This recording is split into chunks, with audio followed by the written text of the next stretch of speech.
Steve Davis, not world champion anymore, but still ranked #1.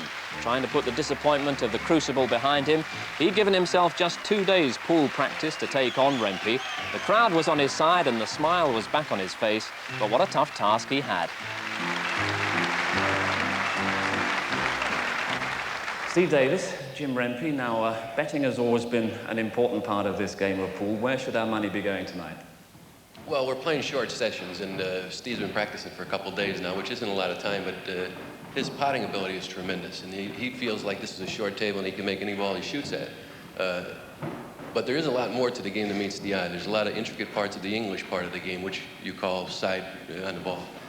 So he's going to have his problems with that, I think. But if the balls lay right, it's going to be a tough match either way. But I feel like I'm a little bit of the favorite because I'm going in a little familiar with the game where he's not. A little bit of the favourite, it says Jim. Would you go along with that, Steve? I think he's a lot the favourite, actually. I've been playing this game now for about 2 days. And the more I know about it, the more I know I'm going to get murdered. Because when you first look at the pockets, there'll be people at home thinking, well, the pockets look enormous. How can you miss?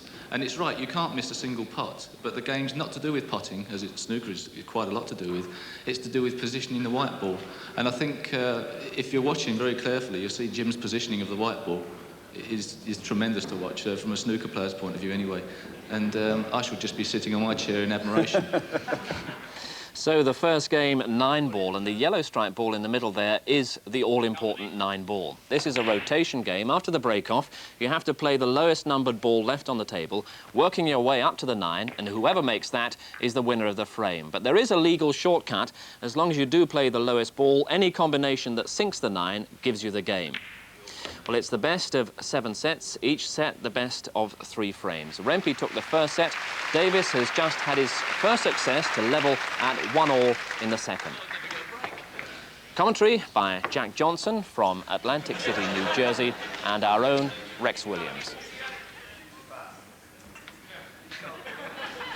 And it's Steve to break this time. The winner of the frame breaks in the next frame. So it's Steve to see if he can get one in from the break. Very important to pot one from the break.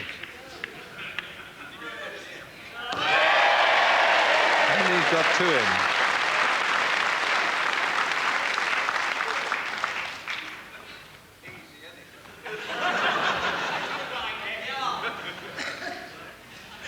in. The 1 ball still left on the table.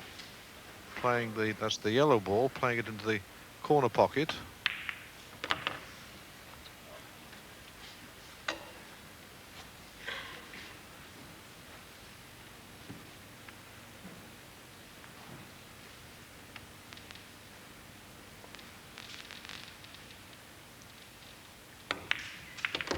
The blue ball, well, that would have been useful to Steve there, because had he have knocked that 9-ball in, playing onto the other ball, he would have won the frame.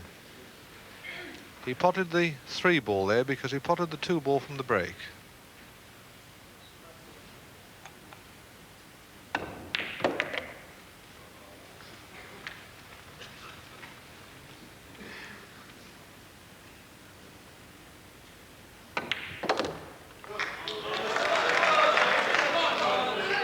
This goes in as the winner.